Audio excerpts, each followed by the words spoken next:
Buen día, bienvenidos a este webinar. El día de hoy nos acompaña el doctor Diego Araiza. Él nos va a hablar sobre la relevancia de los biomarcadores cardíacos para diagnóstico y estratificación de riesgo. El doctor Araiza es cardiólogo con alta especialidad en cuidados coronarios y urgencias cardiovasculares, adscrito en el Servicio de Urgencias y Unidad Coronaria del Instituto Nacional de Cardiología en México. Él es conferencista internacional y es fellow del Colegio Americano de Cardiología y de la Sociedad Europea de Cardiología. Doctor Araiza, bienvenido y muchas gracias por estar con nosotros. Gracias a ustedes por invitarme a este tema importante, que es de mucho interés para todos nosotros que participamos en la atención de pacientes, tanto en el contexto agudo en las salas de urgencias, pero también, y una buena parte de la agenda que tenemos hoy planeada, tocar el tema de cómo incorporamos los biomarcadores dentro del tratamiento de pacientes que se encuentran más estables en el contexto ambulatorio. Primero aprovecho para agradecer a nuestro patrocinador Abbott y sobre todo a todos ustedes que son parte de esta iniciativa educativa.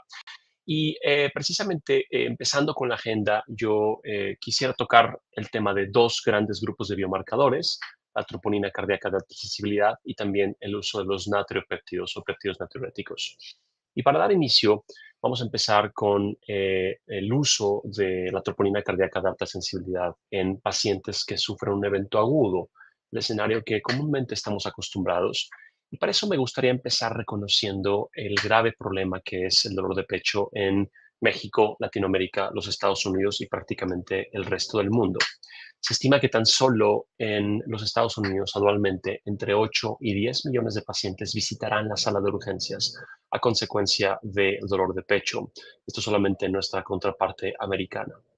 Ahora, si nosotros hacemos una recopilación de lo que sucede con ellos después de que visitan el departamento de emergencias, nos daremos cuenta de que más o menos el 50 a 60% de ellos van a ser hospitalizados durante algún tiempo o ingresados a una zona de valoración y reevaluación continua por la sospecha de una causa cardíaca.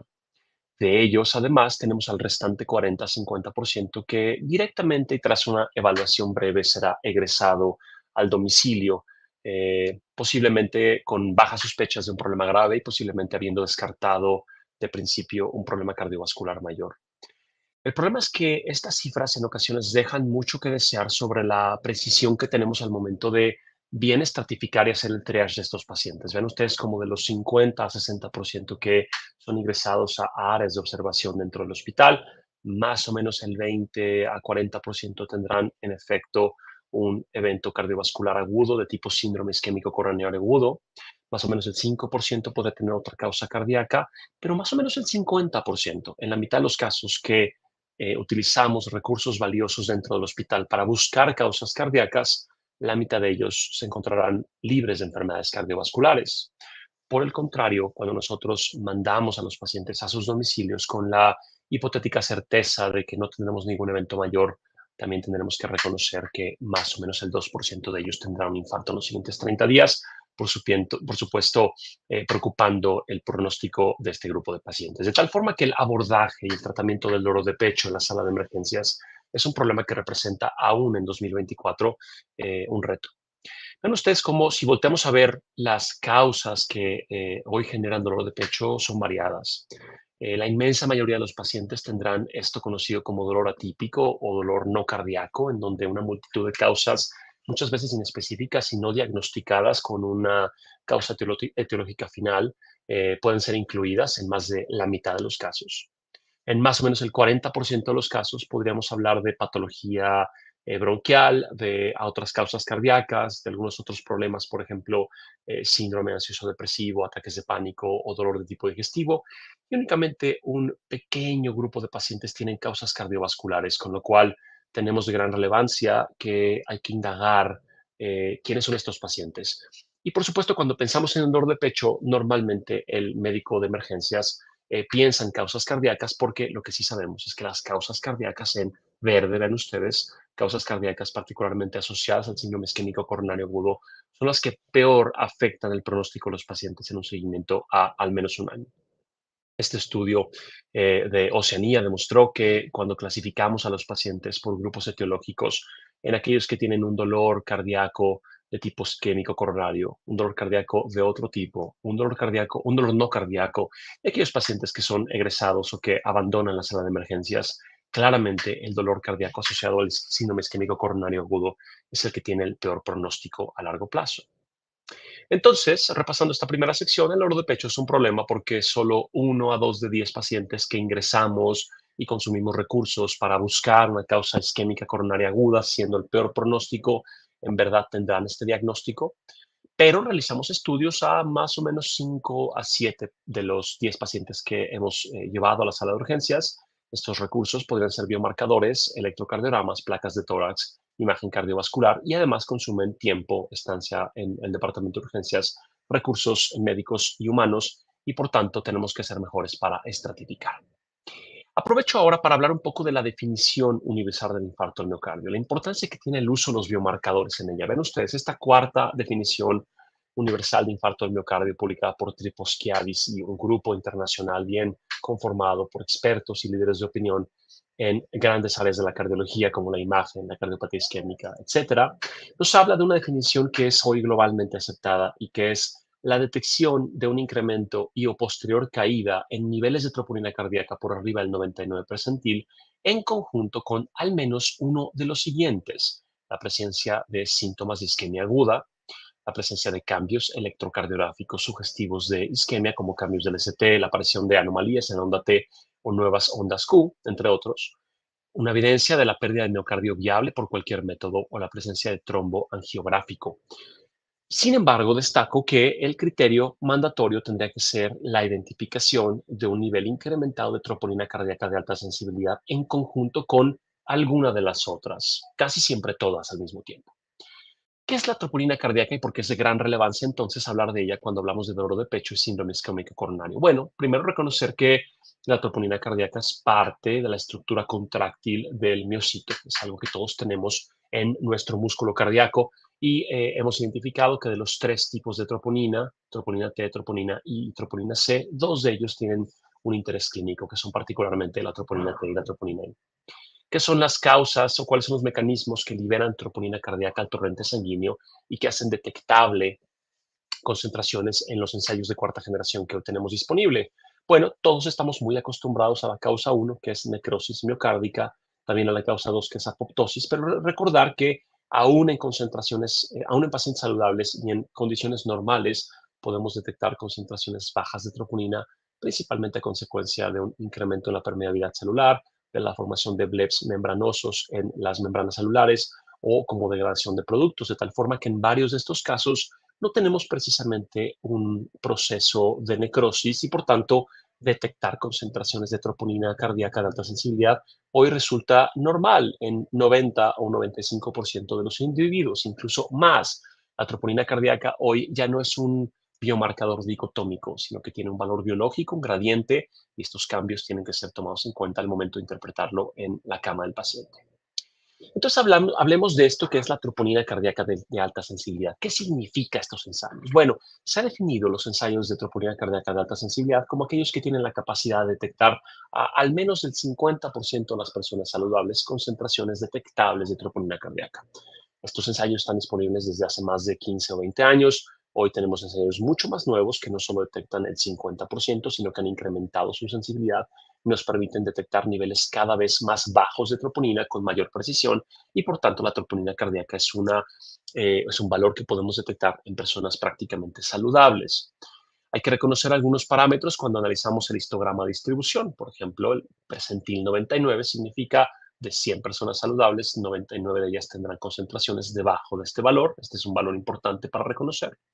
Tenemos el 50% de la población, que es lo que denota una capacidad de detección para un ensayo de alta sensibilidad. Hoy tenemos mucho mejores. Y tenemos también este otro parámetro que es el LOD o límite inferior de detección, que nos habla de hasta dónde, hasta qué tan abajo el ensayo de alta sensibilidad puede llegar. Y nos permite reconocer cuando ya estamos viendo más bien un poco de ruido o un error metodológico de los ensayos comercialmente disponibles. Ven ustedes, las troponinas cardíacas de alta sensibilidad han cambiado la forma en la cual analizamos el dolor de pecho y diagnosticamos el infarto del miocardio. Si uno voltea a ver los datos publicados en las guías de hace prácticamente una década, se dará cuenta que tenemos información en la guía 2010 de la Sociedad Europea de Cardiología que nos decía la troponina cardíaca debe ser medida en la hora cero y en las primeras pocas horas desde que el paciente llega al departamento de urgencias y deberíamos de volver a hacer una nueva medición más o menos 6 a 8 horas después de la primera determinación. Esto, por supuesto, nos traduce un gran retraso en la toma de troponina y existe un tiempo prolongado para el diagnóstico. Estas instrucciones y pautas han cambiado conforme mejores somos para detectar cambios sutiles en las concentraciones de troponina cardíaca. Y bueno, si uno tiene 8, 9 horas o 6 horas para hacer un diferente cambio, claramente se enfrenta a esta situación. Este es el pizarrón del Departamento de Urgencias del hospital donde yo trabajo, el Instituto Nacional de Cardiología Ignacio Chávez de la Ciudad de México, y esta es la situación habitual. Todos los consultorios de urgencias están ocupados, no tenemos espacio a donde meter pacientes, existe sobresaturación y por supuesto que uno quiere, cuando es posible, descartar a los pacientes rápidamente y poder dar de alta a un paciente de forma segura, si es que esto así se considera relevante. Vean ustedes entonces cómo conforme el nivel de detección de la troponina cardíaca se ha hecho mejor. Antes nosotros teníamos que esperar 3 o 4 horas para ver este pico que excedía el nivel de detección. Sin embargo, hoy tenemos la capacidad de disminuir este nivel de detección para encontrar cómo podemos ver cada vez concentraciones más bajas y cada vez un delta o un gradiente en pacientes que se presentan de forma más temprana. Y esto es la gran ventaja que tienen los algoritmos basados en troponina cardíaca de alta sensibilidad. Vean ustedes entonces cuando la definición universal de infarto del miocardio inicial en el 2000 hablaba de 3 veces el límite superior, pues detectábamos pacientes con concentraciones sumamente altas de troponina cardíaca y por tanto infartos con una expresión bioquímica mucho más tardía. Conforme tenemos mejores ensayos, podríamos ver a pacientes cada vez más tempranamente y ven ustedes como la cuarta definición de infarto presentada en 2018 y publicada en 2019 tiene entonces una capacidad de acercarse mucho más a las concentraciones normales de las personas saludables que se presentan. Somos más sensibles y mejores para detectar el infarto del miocardio.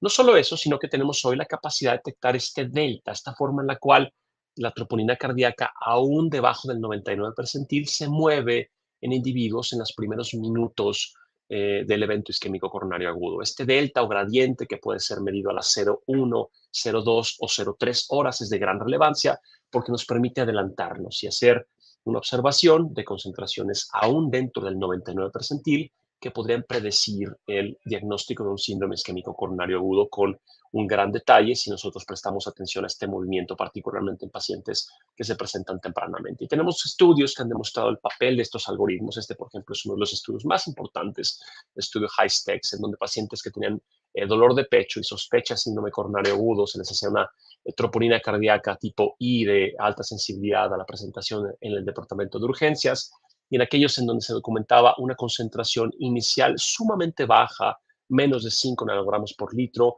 podríamos hablar de esto que era un bajo riesgo y hacer un manejo de carácter ambulatorio en donde el paciente acudiría con su médico más adelante y podría ser ya en el consultorio estratificado.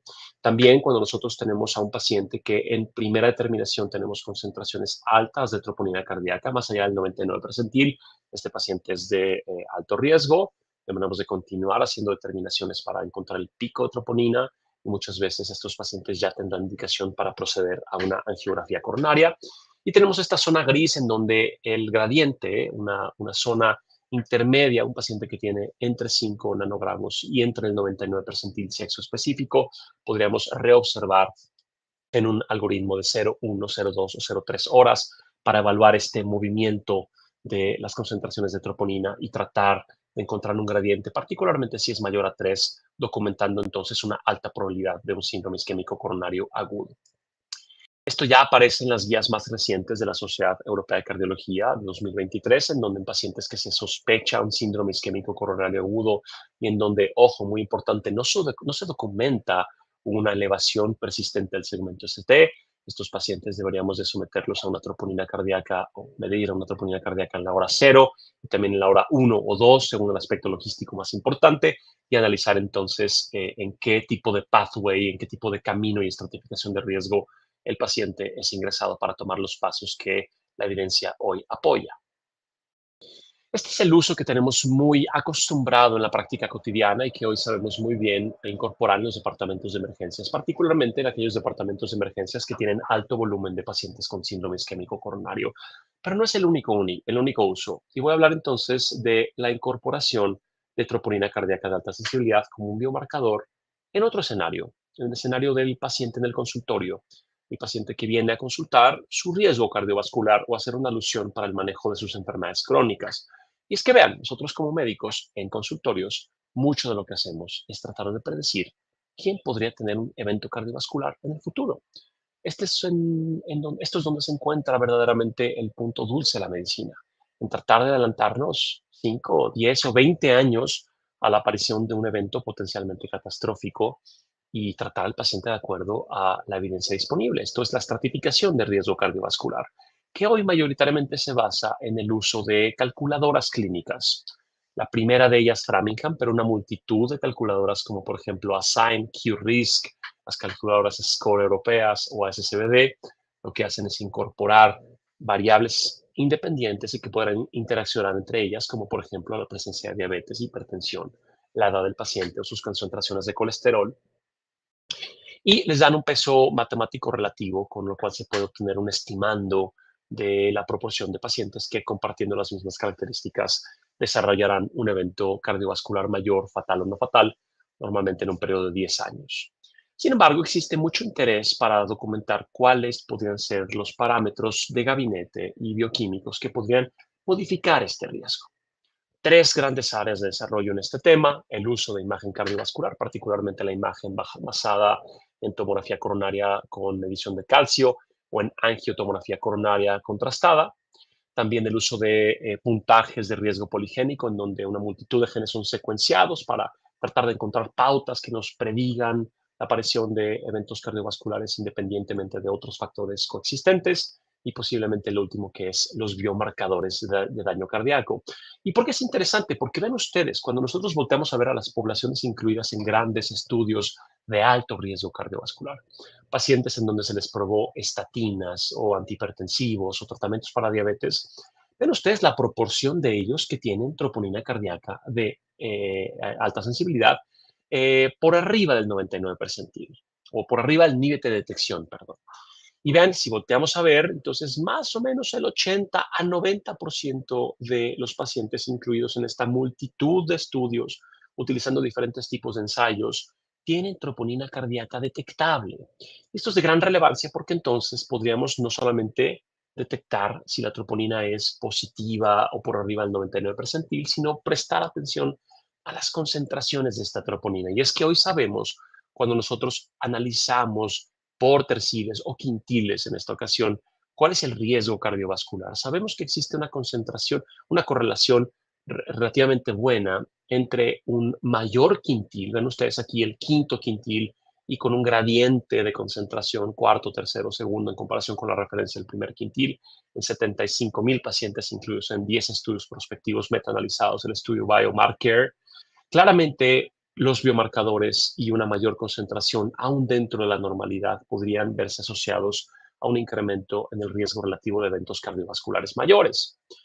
¿Cómo evalúan en cuanto a cómo afectan el valor pronóstico? Entonces, vean ustedes, si volvemos a ver este estudio Hunt, en donde 9,000 pacientes se les midió troponina cardíaca de alta sensibilidad y también también proteína C reactiva de alta sensibilidad, se puede apreciar cómo la troponina cardíaca tiene un mayor impacto en la predicción de riesgo. Los pacientes que tenían este biomarcador en condiciones ambulatorias por arriba de los niveles detectables y a gradientes cada vez más altos, tenían francamente un mayor riesgo cardiovascular a futuro.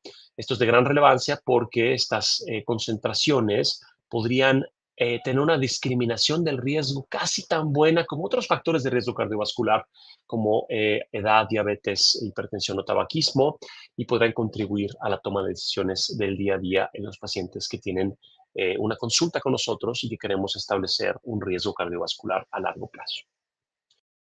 Pongamos un poco pausa aquí y cambiemos el telón para hablar de otro biomarcador de gran utilidad que tenemos ampliamente disponible en el mercado y que tiene una gran utilidad, que es la concentración de natriopéptidos, NT-proBNP.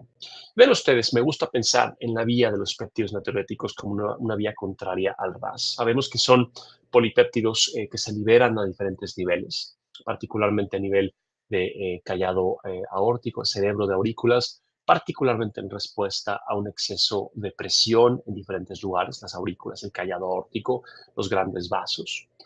Cuando tenemos un exceso en la distensión auricular, un exceso de sodio, un exceso de presión arterial, estos péptidos son normalmente y comúnmente liberados con un efecto final que es el aumento en la secreción de sodio y agua. Y su gran utilidad ha sido precisamente para la detección de condiciones que se caracterizan por un exceso de retención de sodio y un exceso de retención de volumen, particularmente el uso en insuficiencia cardíaca. Ven ustedes la capacidad, la sensibilidad tan grande que tienen estos péptidos para la detección de insuficiencia cardíaca como diagnóstico final en pacientes tanto ambulatorios a la izquierda, crónicos estables, como descompensados a la derecha de su pantalla, y como tiene un excelente valor predictivo negativo, sensibilidades que exceden el 95% y valores predictivos negativos extremadamente buenos para descartar el diagnóstico final de insuficiencia cardíaca en pacientes que tienen disnea. Esto es de gran relevancia para todos nosotros porque este papel permite en un paciente que le falta el aire prácticamente quedarnos con total confianza de que si el péptido natriurético resulta negativo, el diagnóstico no será insuficiencia cardíaca. Esto es casi una condición sine qua non. No hay insuficiencia cardíaca con péptidos natriuréticos negativos, o al menos no descompensada.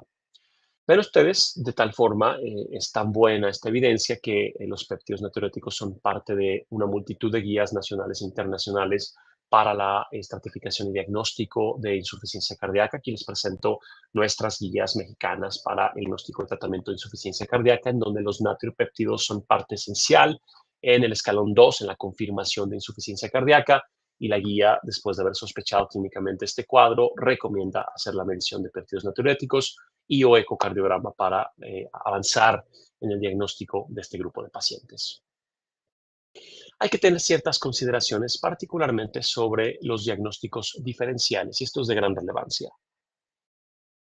Ven ustedes cómo nosotros medimos péptidos natriuréticos hipotetizando o estimando que existe este fenómeno fisiopatológico que es el estrés de cizallamiento miocárdico, la distensión de la miofibrila, pero no es el único mecanismo de liberación de natriopéptidos. Haciendo alusión a la troponina cardíaca, no solo el infarto la eleva, sino otras condiciones. Mismo caso con NT-proBNP. Ven ustedes cómo una multitud de diferentes diagnósticos diferenciales, tanto en el contexto agudo como crónico, podrían falsamente elevar los péptidos natriuréticos. Y esto es de gran relevancia al momento de interpretar los resultados. Vean cómo en el contexto agudo, un síndrome isquémico coronario, una embolia pulmonar, una insuficiencia renal aguda, una sepsis, todos podrían elevar péptidos natriuréticos, y en el contexto crónico, la presencia de edad avanzada, fibrilación auricular, disfunción renal, hipertrofia del ventrículo izquierdo o EPOC podrían ser causa de elevación de natriopéptidos. Lo que sí es un hecho es que, al igual que la troponina cardíaca, deberíamos poder ser capaces de hacer un análisis de las concentraciones. Y es que ven ustedes, si volvemos a ver los estudios pivotales, las concentraciones importan. Los pacientes que tenían insuficiencia cardíaca aguda descompensada en la sala de urgencias tenían concentraciones mayores que aquellos que no, pero ven ustedes cómo existen intervalos de confianza sumamente amplios, de tal forma que había pacientes que tenían concentraciones de 5, 10 o incluso 20,000 en comparación con aquellos que tenían concentraciones mucho menores con el diagnóstico diferencial diferente. De tal forma que los puntos de corte son de gran relevancia, y tal vez el estudio más importante para hablar de esto es ICON Reloaded, en donde recientemente y con la gran diversidad de comorbilidades que ya tenemos en los departamentos de dolor torácico, en las áreas de unidad coronaria, en las áreas de cuidados críticos cardiovasculares, los pacientes son cada vez más complejos, más mayores, más comórbidos, infectados. El estudio ICON Reloaded nos aclara que los puntos de corte originalmente descritos para el diagnóstico siguen siendo vigentes, y ven ustedes como menos de 50 años, entre 50 y 75 y más de 75 años, podemos resumir estos puntos de corte a múltiplos de 450, 900 y 1800. Y a la derecha ven ustedes como diferentes guías han dado pauta a que las concentraciones cada vez mayores son cada vez más diagnósticas de insuficiencia cardíaca. Entonces, en estos 27 minutos hemos hablado del uso de la troponina cardíaca de alta sensibilidad en el paciente isquémico agudo con dolor de pecho en la sala de emergencias. También en cómo podría orientarnos, según los quintiles, a la estratificación de riesgo cardiovascular del paciente ambulatorio. Y también del uso de NT-proBNP y los natriopéptidos como un potente aliado en el diagnóstico de la insuficiencia cardíaca, tanto en el contexto agudo como ambulatorio. Vamos a tratar de poner en práctica cómo se utilizan estos biomarcadores en casos clínicos. Y vean ustedes. Les presento entonces dos escenarios clínicos para ejemplificar cuál es el uso de los biomarcadores en la práctica cotidiana. Este es un caso real que hemos anonimizado. Se llama José González, es un hombre de 62 años que tiene diabetes e hipertensión desde hace prácticamente una década. Este paciente acude con ustedes al departamento de urgencias de un hospital general de segundo nivel en una ciudad mediana porque desde hace 60 minutos ha presentado dolor de pecho.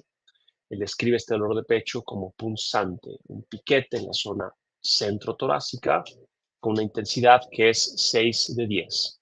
No se asemeja a ningún dolor previo que él haya padecido y hay que recordar que tiene diabetes e hipertensión desde hace prácticamente una década. Su electrocardiograma es completamente normal. Se encuentra en ritmo sinusal, no tiene cambios isquémicos y al momento de que él llega al departamento de urgencias y ustedes conversan con él, él se encuentra sin dolor. ¿Qué harían entonces ustedes para progresar en el diagnóstico de este paciente? Esa es la pregunta que les quiero pedir reflexionar. ¿Lo ingresarían a domicilio? ¿Harían un electrocardiograma normal? O más bien viendo un electrocardiograma normal y encontrándose sin dolor, tal vez empezarían una aspirina y lo mandarían a su casa. Harían una evaluación con biomarcadores utilizando el algoritmo recomendado 0-1 de la Sociedad Europea de Cardiología. Harían a este momento un cateterismo cardíaco lo más pronto posible o quiero esperar un poquito para que les dé la respuesta. Bueno, entonces, vean ustedes, ¿qué hicimos nosotros? Entonces, lo que nosotros hicimos, este paciente se presenta muy rápidamente y si bien no tiene cambios electrocardiográficos, hay que reconocer que el electro puede tener limitaciones en este sentido. Si bien este paciente no tiene dolor al momento de la evaluación, hay que reconocer la naturaleza dinámica del síndrome isquémico coronario agudo y cómo este paciente puede ir y venir en la presentación clínica. Y por tanto optamos por hacer una determinación 0-1 en troponina cardíaca de alta sensibilidad. Ven ustedes lo que nos resultó. La primera determinación estaba en el límite inferior de la normalidad, apenas sobre el límite de detección, 5 picogramos por mililitro. La segunda determinación se encontraba en 14 picogramos por mililitro, esto es una diferencia de una hora. Esto aún está debajo del 99 percentil, pero la diferencia es de 9 picogramos. De tal forma que si nosotros volteamos a ver el algoritmo que tomamos en cuenta de high stakes, vean cómo en el paciente con sospecha de síndrome isquémico coronario, sin cambios electrocardiográficos, con troponina cardíaca temprana, la presentación con un nivel entre 5 y 99, lo clasificamos en amarillo. Reprobamos el gradiente en unos pocos minutos y lo que encontramos es que si bien sigue cayendo en el 99 percentil, este paciente es de un riesgo mayor, posiblemente tengamos un 70 a 80% de valor predictivo positivo para que esta troponina siga subiendo. El diagnóstico final sea un síndrome isquémico coronario agudo. Así que algunos minutos u horas después, a este paciente lo metemos a la unidad coronaria. Este fue el flujograma que nosotros continuamos. Este paciente se reclasifica como alto riesgo y este paciente es referido entonces a un centro de tercer nivel en una unidad coronaria. Para el momento del traslado habían pasado 6 o 7 horas y documentamos una primera troponina cardíaca de alta sensibilidad en el tercer nivel de 784 picogramos, francamente por arriba del 99 percentil, con un electrocardiograma también sin cambios, pero recidiva de las molestias a nivel precordial. Por tanto, lo sometemos a una angiografía coronaria y lo que vean cómo este paciente tiene enfermedad aterosclerótica, alguna región aneurismática y una lesión significativa en sus arterias coronarias que fue candidata a la colocación de un stent a través de una angioplastia percutánea coronaria. Continúo con el segundo caso, pero no es un paciente diferente, es un segundo escenario para ejemplificar el continuo de cómo podríamos incorporar los biomarcadores en diferentes escenarios clínicos. Y les invito a conocer al mismo paciente de 62 años, 6 meses después. Ahora lo ve un cardiólogo en el consultorio documentándose la presencia de un antecedente que es la intervención coronaria percutánea con un stent liberador de fármaco 6 meses antes. Él viene a chequeo y durante la revisión citada, la revisión estándar, nos refiere que ha tenido cierta disnea de grandes esfuerzos. Él está caminando menos que antes. Al inicio lo atribuía únicamente a su antecedente de infarto, pero hoy francamente se está cansando, está caminando después de caminar 3 o 4 cuadras, está cansándose francamente y además demuestra cierto edema pretibial. No hay por lo demás ninguna otra cosa, no hay tercer ruido o irritación yugular, no hay estertores. Así que, ¿qué nos dicen las guías para la búsqueda de insuficiencia cardíaca en este paciente, en donde la historia clínica, el cuadro clínico y los antecedentes con un electro que siempre fue normal nos sugieren insuficiencia cardíaca? Nos dice, haz una búsqueda de péptidos natriuréticos. Y ven ustedes lo que nosotros vemos en su historial. Hacemos una determinación ambulatoria que resulta en 1.766 picogramos. Si ustedes recuerdan, para este paciente, en su grupo de edad, estas concentraciones están francamente elevadas. Y entonces, lo que hacemos es continuar con el abordaje que requiere un ecocardiograma, que lo vamos a ver en pantalla, un ecocardiograma con una disfunción ventricular, una insuficiencia mitral ligera y que nos lleva a referir a este paciente al tercer nivel y potencialmente también al inicio de terapias fundacionales. Aquí estamos viendo el ecocardiograma, terapias fundacionales para insuficiencia cardíaca, lo que parece ser una insuficiencia cardíaca con fracción de expulsión reducida y con necesidad de un abordaje completo.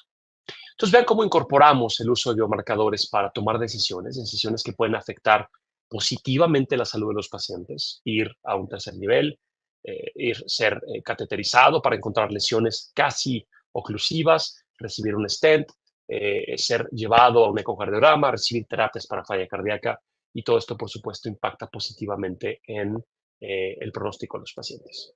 De tal forma que muy agradecido de nuevo con ustedes por darse el tiempo de ser parte de esta iniciativa y con nuestro patrocinador Abbott. Yo les doy las conclusiones de esta sesión, que son los biomarcadores cardíacos incrementan la precisión diagnóstica y nos permiten ofrecer tratamiento individualizado, cateterismo, antiplaquetarios, tratamiento para falla cardíaca, referencias, todo lo que hemos mencionado en estos ejemplos. La troponina cardíaca de alta sensibilidad, hay que reconocer que tiene un papel para detectar daño miocárdico, daño cardíaco, y particularmente en el contexto del síndrome coronario agudo, pero también reconocer que podría resultar más elevada en pacientes que tienen alto riesgo cardiovascular. Y el péptido o los péptidos natriuréticos, el NT-proBNP, como un marcador de insuficiencia cardíaca que, si bien carece de especificidad y hay otra multitud de diagnósticos como insuficiencia renal o TEP que pueden elevarlo, tiene una alta sensibilidad y un alto valor predictivo negativo y por tanto puede ser el primer paso para el diagnóstico de insuficiencia cardíaca en un paciente que tenga sospecha de esta entidad. Así que el mensaje es incorporar estos biomarcadores, hacer una mayor medicina de precisión, ofrecer a los pacientes terapias que podrían modificar su pronóstico. Y reitero mi agradecimiento para todos ustedes y con eso dejo mis redes sociales y les agradezco por acompañarnos y por ser parte de esta sesión de preguntas que viene a continuación. Muchas gracias.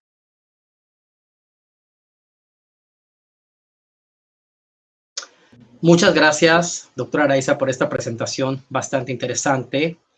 Y bueno, continuando con la sesión, tenemos algunas preguntas ya de nuestra audiencia. También para quienes estén escuchando el webinar, por favor, escríbanos sus preguntas también para preguntar al doctor. Y aquí ya tenemos la primera pregunta, doctor. Nos preguntan, ¿qué tan útiles son la troponina I de alta sensibilidad y el BNP, proBNP, en pacientes diabéticos para predecir infarto de miocardio? Y adicional a esa pregunta, dice, ¿tiene la misma utilidad que para una persona aparentemente sana? Gracias. Mira, aquí hay que aclarar algo. En principio, los pacientes con diabetes son un caleidoscopio de posibilidades, es decir, algunos de ellos tendrán una diabetes incipiente, en donde tendrán poco tiempo del diagnóstico, poco descontrol, no complicaciones. Y algunos más serán pacientes que tienen una gran evolución, gran descontrol, complicaciones micro y macrovasculares. Hay un gran abanico de posibilidades dentro de la diabetes. Por definición, la diabetes duplica el riesgo de eventos cardiovasculares. Entonces, ¿dónde cae el uso de biomarcadores? Claro que tiene cierta utilidad, porque por más que tenemos, hicimos un poco alusión a esto en la presentación, por más que tenemos puntajes, incluso puntajes dedicados a la diabetes, como puede ser la escala de PREVENT o la escala SCORE 2 diabetes, que recientemente la Sociedad Europea ha promovido, estas escalas, estos puntajes para predecir los eventos pueden tener outliers, es decir, personas en donde parece ser que la ecuación prediga alto riesgo o bajo riesgo, pero contrario a lo que vemos en el número y en la calculadora, los biomarcadores podrían modificar esa decisión. Recordar que en los grandes estudios de prevención primaria y secundaria en poblaciones de alto riesgo, los pacientes denotan concentraciones cada vez mayores de troponina cardíaca, detectables de troponina cardíaca. Es así que en un paciente con diabetes, en donde tenemos una escala, y sobre todo si la escala nos da resultados inconclusos o intermedios, el incorporar este tipo de biomarcadores podría ser el paso decisivo para reclasificar a un paciente como alto riesgo e intensificar la intensidad de la terapia, pero también el opuesto, alguien que la escala proyecta un riesgo intermedio, tal vez más por las debilidades de la numérica, y tenemos concentraciones indetectables o muy bajas de troponina cardíaca o NT-proBNP, las posibilidades de que existan estas complicaciones cardiovasculares mayores o falla cardíaca son remotas, de tal forma que podría reclasificar a estos pacientes que se encuentran en el estrato intermedio y es de particular utilidad en pacientes con diabetes que ya sabemos tienden a tener más complicaciones cardiovasculares. Perfecto. La siguiente pregunta que nos hace el público es ¿cómo puede ayudar la troponina I de alta sensibilidad en la estratificación del riesgo cardiovascular de los individuos asintomáticos? Eso, súper. A ver, yo veo todo el tiempo a pacientes que vienen a mi consultorio porque encontraron en su colesterol que está alto, porque tienen 7, 8 años teniendo diabetes o padecen algo de sobrepeso y obesidad o tienen la presión arterial alta. Ellos están asintomáticos. La consulta del médico de primer contacto, como el cardiólogo o el médico de familia o el médico general, está llena de pacientes que vienen a prevención primaria, no tienen síntomas. ¿Qué mejor por ellos? Esta es una ventana de oportunidad que podemos aprovechar. Y en ellos, como decíamos en la presentación, tenemos la estratificación utilizando puntajes. Hace muchos años Framingham, hace menos años ASCVD, más recientemente las escalas europeas o Prevent. Estas escalas te pueden ayudar a predecir numéricamente, según la coexistencia derivada a algoritmos matemáticos, la coexistencia de factores de riesgo cardiovascular y sus características propias. En su conjunto pueden decirte, este paciente tiene 7% de posibilidades de desarrollar un evento cardiovascular mayor en los siguientes 10 años, pero por supuesto es uno de múltiples métodos. Hoy sabemos que hay papel para el uso de imagen multimodal para reclasificar esto. Es decir, tienes a alguien con un poco de sobrepeso, un poco de obesidad y es más o menos joven y la predicción de eventos te la da relativamente baja o en el límite. Un biomarcador o un estudio de imagen pueden ser los potenciales modificadores de este riesgo. De tal manera que si tienes estratificación de riesgo, quieres doble verificar y determinas troponina cardíaca y la troponina cardíaca es detectable y se acerca o incluso supera el 99 percentil en concentraciones estables, esto ya te traduce un mucho mayor riesgo cardiovascular que supera a otras mediciones de inflamación o de otros factores convencionales. La imagen es una opción también, el uso de puntaje de calcio o de tomografía de las coronarias o algún otro método como ultrasonografía de la íntima media o la búsqueda de aterosclerosis in vivo. Pero esta es la intención. Gente que no tiene síntomas, que platica en tu consultorio, vengo para un chequeo, y que tú notas estos factores de riesgo y tratas de predecir qué le puede pasar. El biomarcador puede fortalecer tu estimación, puede fortalecer tus resultados y hacerte que actúes con mayor intensidad. Umbrales más bajos de colesterol, más intensidad para el tratamiento de la presión arterial, fármacos antidiabéticos con efecto en reducción de eventos, etcétera, etcétera. Y retomando también el tema, porque aquí hay una pregunta también relacionada con esto que nos están haciendo en cuanto a la estratificación de riesgos. Nos preguntan, ¿qué limitaciones de los modelos existentes para la estratificación de riesgo cardiovascular ayuda a abordar la troponina de alta sensibilidad I? Claro, a ver, es que estos modelos se hacen en grandes poblaciones, ¿no? Entonces, se hacen en grandes poblaciones y toman en cuenta los factores únicos que estadísticamente generan más riesgo, pero para nada son los factores únicos que la biología traduce al desarrollo de enfermedad aterosclerótica. ¿A qué voy con esto? Recientemente vi, por ejemplo, a alguien en donde era una mujer en sus 50s, físicamente activa, sin ninguna condición crónica, con buenos niveles de presión, buenos niveles de azúcar, sin sobrepeso. Una mujer cardiovascularmente saludable, sin ninguna corrección que uno pudiera hacer. Y en esta mujer, el resultado de un check-up extendido nos mostró dos cosas que no están presentes en los biomarcadores, en los modelos de estratificación como SCORE o ASCVD o Framingham o el que quieran utilizar. Y estas cosas fueron las siguientes. Uno, lipoproteína A minúscula muy elevada. Hoy sabemos que hay un papel de causalidad. La gente que tiene lipoproteína A minúscula elevada, independientemente de otros factores de riesgo, tiene más riesgo cardiovascular. Y el segundo era troponina cardíaca, troponina I de alta sensibilidad, que se encontraba muy cerca del 99 percentil.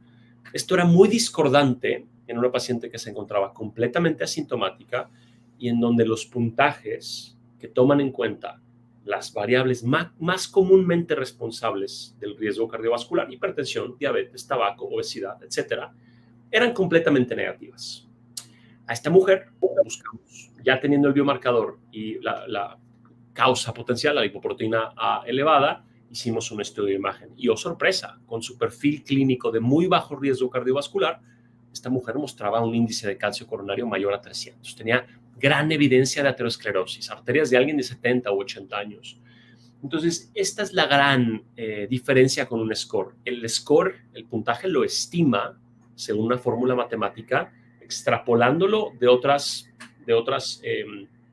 personas y otras poblaciones, y suele tener la razón, pero la imagen y el biomarcador miden la aterosclerosis. De paciente individual, estás viendo al paciente, estás midiendo concentraciones a través de los múltiples mecanismos de liberación de troponina, concentraciones mayores que denotan alto riesgo, o en su caso, de nuevo, la imagen, que académicamente hay que ser honestos, hay equivalencia en su uso de alguna forma, la imagen te puede mostrar la presencia de placas de colesterol. Entonces, los puntajes estiman cuando biomarcadores de imagen miden a tu paciente individual, que se puede salir de la convencionalidad de un puntaje.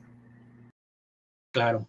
Sí, justamente, bueno, tenemos bastantes preguntas aquí por parte de la audiencia. Voy a hacerte una pregunta más sobre troponina, porque digo, también tenemos del tema de falla cardíaca que también abordaste, pero aquí nos preguntan que una vez que se tiene un resultado de troponina de alta sensibilidad y elevado en una persona aparentemente sana, ¿qué se le recomienda al paciente? ¿Qué se le debería recomendar al paciente?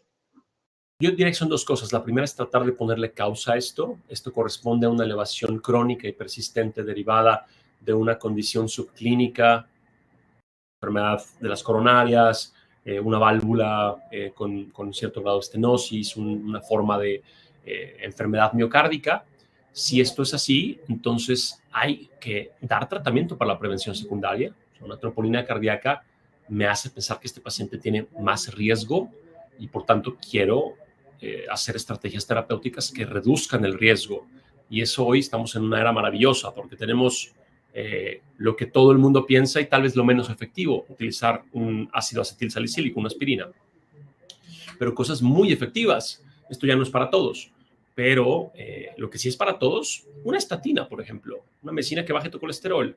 Si tienes la presión ligeramente elevada o elevada, hacer cosas para bajarla. Si tienes diabetes, optar por esta nueva familia o nuevas familias de medicinas que han demostrado reducción no solo de la glicemia, sino de eventos cardiovasculares, como son los GLPs o los ISGLT2. Si tienes enfermedad renal, dar medicinas para la enfermedad renal. Si fumas, dejar de fumar. Entonces, entrar en este campo muy holístico con muchísima evidencia que es la prevención secundaria, una troponina cardíaca que resulta elevada, no quiero decir positiva, pero elevada, cercana o por arriba del 99 percentil, y la causa parece ser una elevación crónica y persistente, te hace buscar esas estrategias para prevenir la ocurrencia de un evento cardiovascular potencialmente fatal o debilitante en el futuro.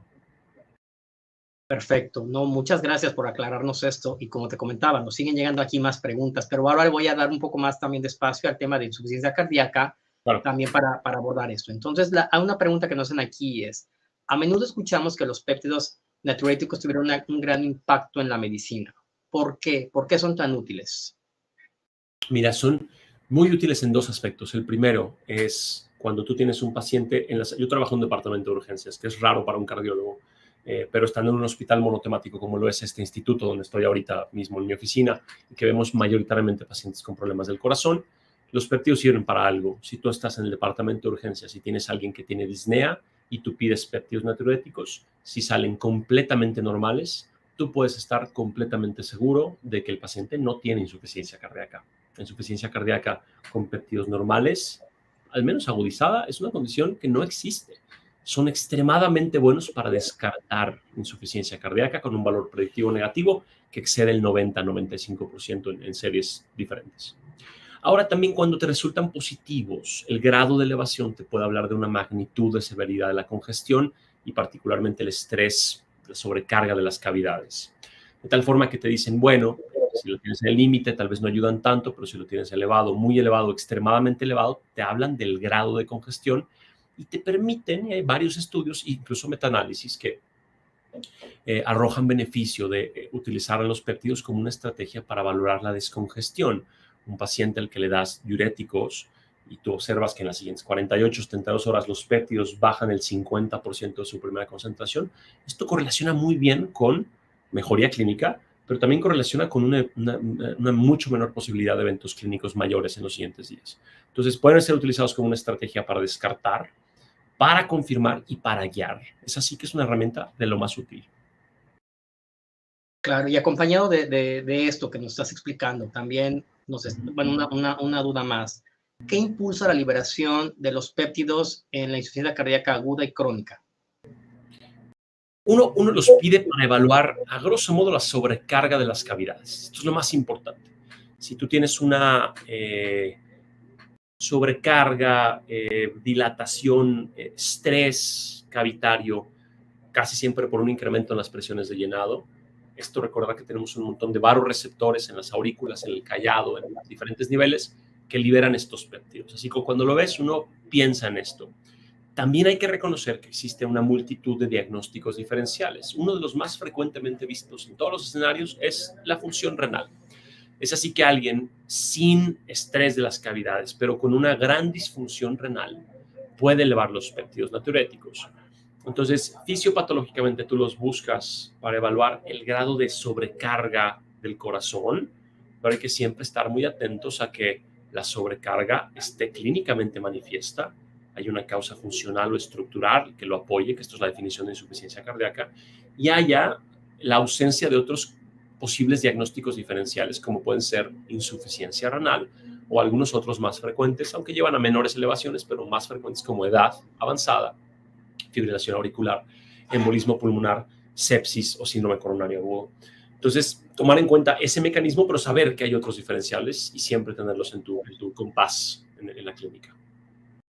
Y ahora que estamos hablando de los péptidos, justamente que nos sirven o nos ayudan con esta parte del diagnóstico, una otra pregunta también que tenemos aquí del público es, ¿cuál es la diferencia clínica entre BNP y NT-proBNP? Estrictamente miden el mismo mecanismo fisiopatológico, pero sí hay una diferencia clínica de gran relevancia. Para los que manejamos a pacientes con insuficiencia cardíaca, hay un punto muy importante, que es el que tal vez yo destacaría más como clínico, que es si tú utilizas BNP y tu paciente está recibiendo cuádruple terapia, que hoy para pacientes con insuficiencia cardíaca y fracción de expulsión reducida es lo que llamamos el estándar. Esto es la combinación de un fármaco bloqueante del sistema renin-angiotensina o sacubitril/valsartán, un beta bloqueante, un antagonista de los mineralocorticoides y un ISGLT2. Un paciente con falla cardíaca y fiebre reducida tendría que tener los cuatro, la inmensa mayoría de las veces. Hay que tener cuidado cuando utilizamos BNP, porque sacubitril/valsartán, lo sabemos muy bien, incrementa desproporcionadamente y sin este mecanismo de estrés de las cavidades, incrementa BNP, no NT-proBNP, incrementa BNP. Es así que tú puedes ver a un paciente con falla cardíaca, fiebre reducida, que le empieza sacubitril/valsartán y ves un desproporcionado incremento de BNP. Sabemos que NT-proBNP no parece verse particularmente afectado. Así que los que atendemos a pacientes con falla cardíaca, particularmente aquellos que seguimos a los pacientes durante la estancia hospitalaria con NT-proBNP, nos gusta utilizar NT-proBNP porque tenemos más libertad de utilizar los 4 fármacos pivotales sin ver estas potenciales alteraciones que resulten de un falso negativo.